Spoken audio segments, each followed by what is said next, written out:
Bye.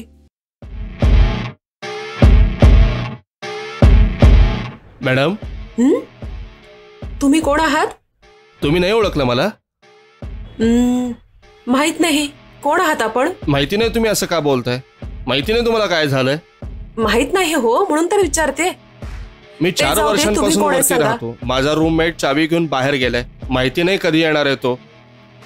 काय मी इथे बसून थोडा वेळ वेट करू शकतो? तो आला की लगेच मी इथून निघून जाईन.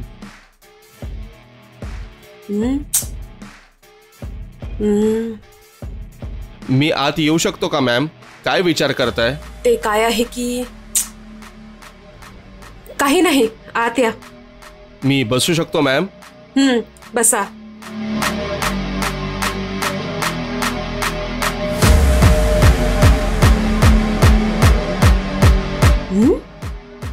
माझ्याकडे काय बघतोयस? काय मी तुमच्या घरी आलोय ना? तुम्ही माझ्याशी काही बोलतच नाहीये. तुम्ही पेपर वाचत आहात. तुम्ही तसंही मी तुमच्याशी काय बोलणार? अहो नाही मॅडम, तुम्ही काही ना काहीतरी बोलू शकता ना. मी खूप लाजाळू आहे हो. मला परपुरुषाशी बोलायला आवडत नाही. ओ, शाय टाइप का?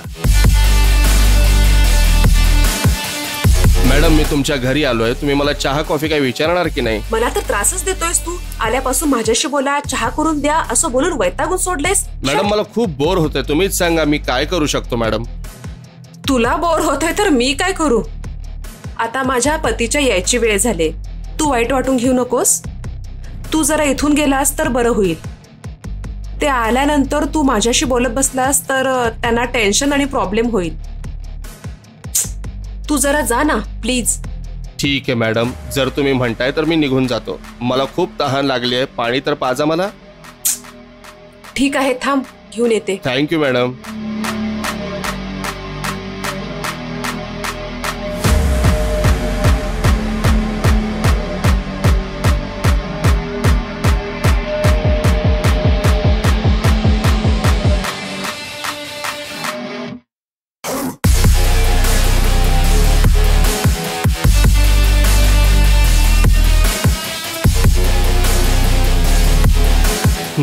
आता पाणी पिलेस ना?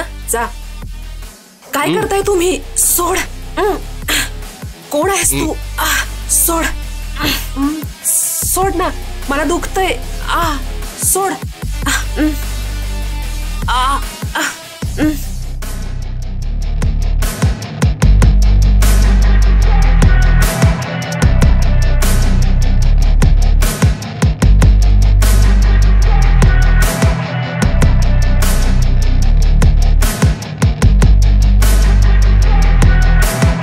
हॅलो सर, जसं तुम्ही सांगितलं होतं तसं तुमच्या बायकोला मारलंय. जसं आपलं 5 लाखांची डील झाली होती माझ्या अकाउंटमध्ये पाठवा.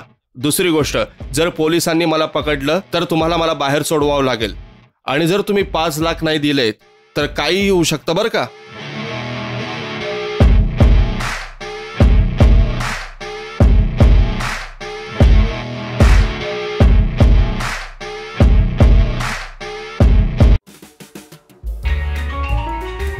हॅलो.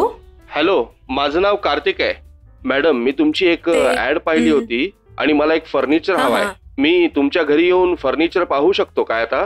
ओके, तू ये घरी. ठीक आहे मॅडम, मी आता निघालोय. एक अर्ध्या तासात येतोच मी त्या ठिकाणी. तुमचा पत्ता सांगा ना मॅडम. मी तुम्हाला व्हॉट्सअपवर लोकेशन शेअर करते. ठीक आहे मॅडम. तुमचा व्हॉट्सअप नंबर काय आहे? हाच माझा व्हॉट्सअप नंबर आहे. Okay, thank you madam. I will send it. Okay, thank you madam. Okay, bye. Bye madam.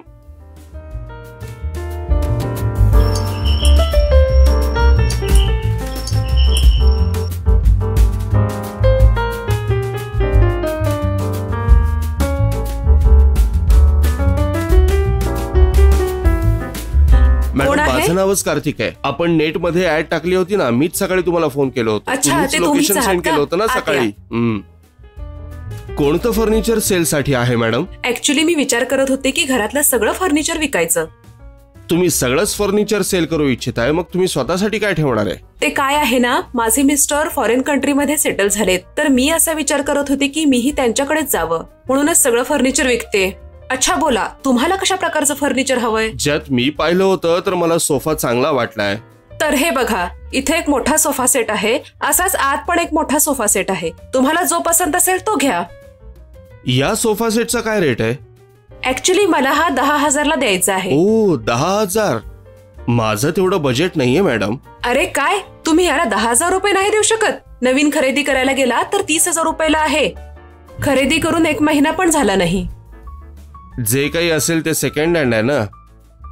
जर तुम्ही काही कमी केलात तर. अच्छा बोला, तुम्ही किती रुपये द्यायला तयार आहात? मी तर फक्त 5,000 देऊ शकतो मॅडम. 5,000ला तर मी हा सोफा नाही देऊ शकत.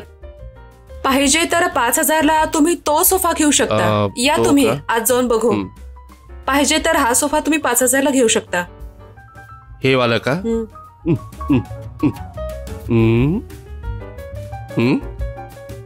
हे तर दिसायलाच बेकार दिसते मॅडम. 5,000 याला कोण देईल? वाटते मला हे तर फ्री मध्ये पण कोण नाही घेऊन जाणार. पण त्या सोफ्यासाठी 10,000 मधला मी 1 रुपये पण कमी करणार नाही. 5,000 तर माझं बजेट आहे मॅडम. जर तुम्ही काही थोडंफार कमी करत असेल तर मग ठीक आहे. 7,000 तर मी देऊ शकतो, पण त्याच्यावरती मी नाही देऊ शकत. 7,000 ठीक आहे. मी वरती आणखी 2,000 वाढवले. मला वाटलं 5,000 रुपयाला मिळून जाईल. तुम्ही म्हणालात हे नवीन आहे म्हणून मी घ्यायला तयार आहे. याच्यावरती मी 1 रुपया नाही देऊ शकत तुम्हाला. अच्छा ठीक आहे. तुमच्याकडे कॅश आहे ना? कॅश तर माझ्या हातात नाहीये, पण जवळच एक ATM आहे ना. मी आता लगेच जाऊन पैसे काढून आणतो आणि तुम्हाला देऊन टाकतो. ठीक आहे, लवकर जाऊन पैसे घेऊन ये. ओके मॅडम, मी जाऊन घेऊन येतो. हॅलो. हा, आपला सोफा सेट चांगल्या किमतीत एका माणसाला विकून टाकला. विचार केला होता की 10,000ला विकायचा, पण फक्त 7,000ला विकला. काय बोलतेस तू? कोणाला बोलून ते सोफा विकतेस तू? अक्कल आहे का तुला? अहो, सोफा विकला तर असं का ओरडताय? तेव्हा आलो होतो तेव्हा त्याच्यात 10 लाख रुपये लपून ठेवले होते. आता बघतोय तर तू त्याच गोष्टीला विकतेस आणि आता विचारतेस मी काय करू? ठेव phone. Hi Shree, how are you? I am fine. तू कशी आहेस? मी ठीक आहे. तू आत ये ना. ये येऊन बैस. आलो किती दिवस झाले तुला बघून. हे घे, तुझ्या लग्नासाठी माझ्याकडून गिफ्ट आहे. तू पण काय एवढ्या फॉर्मॅलिटीज कशाला? हे सगळे बेकारचे खर्च आहेत रे. First I want to say sorry. मी तुझ्या लग्नासाठी येण्याला ट्राय खूप केलं, पण मी नाही येऊ शकलो. पण माझी आठवण काढून तू इतक्या दुरून भेटायला आलास, मी खूप खुश आहे यार. बिझनेस मीटिंग साठी मला अचानक पॅरिसला जावं लागलं, त्यामुळेच मी नाही येऊ शकलो. मी काल रात्रीच मुंबईला वापस आलोय आणि आल्या आल्या पटकन आधी तुलाच भेटायला म्हणून इकडे आलोय. तुला चैन तर पसंत आली आहे ना? आणि तुझे हस्बंड आत आहेत का? त्यांना भेटू शकतो का? ते घरी नाहीयेत यार. ते सकाळीच काहीतरी महत्वाची मीटिंग आहे ऑफिसची म्हणून लवकरच गेले यार.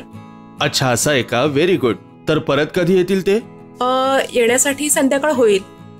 अच्छा, असं आहे का? अच्छा बोल, तू काय घेणार, चहा किंवा कॉफी?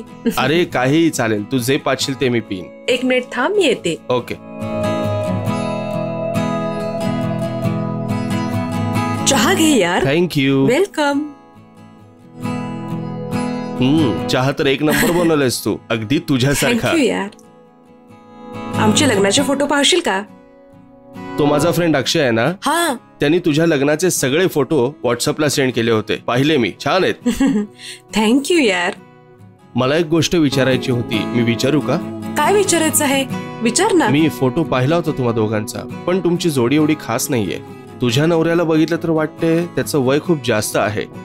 वाईट वाटून घेऊ नकोस. हा यार, माझ्यात आणि त्याच्यात 20 वर्षाचा अंतर आहे यार. काय सांगतेस? 20 वर्षांचा फरक? हा यार, माझ्या आणि त्याच्या वयाची तुलना केली तर माझ्यापेक्षा 20 वर्षांनी मोठाच आहे तो. पण त्याच्यासारखा चांगल्या मनाचा माणूस मी आतापर्यंत बघितलाच नाही, म्हणून मी त्याच्याशी लग्न केलं. माझ्या गावात तर 40 वर्षापर्यंतच्या अशा कितीतरी मुली आहेत ज्या हुंडा देऊ शकत नाहीत म्हणून त्यांची लग्न झालेली नाहीयेत. ह्या कारणासाठी तिच्या घरच्यांना किती त्रास सहन करावा लागत असेल. पण ह्यांनीच फक्त माझ्याकडून काहीही हुंडा न घेता ते असं बोलले की फक्त तुमच्या मुलीशी माझं लग्न लावून द्या. मला जी मुलं बघायला यायची ते सगळेच हुंडा आणि सोनं मागत होते. तेव्हा हे मला बघायला आले होते, फक्त हेच हुंड्याशिवाय माझ्याशी लग्न करायला तयार झाले होते.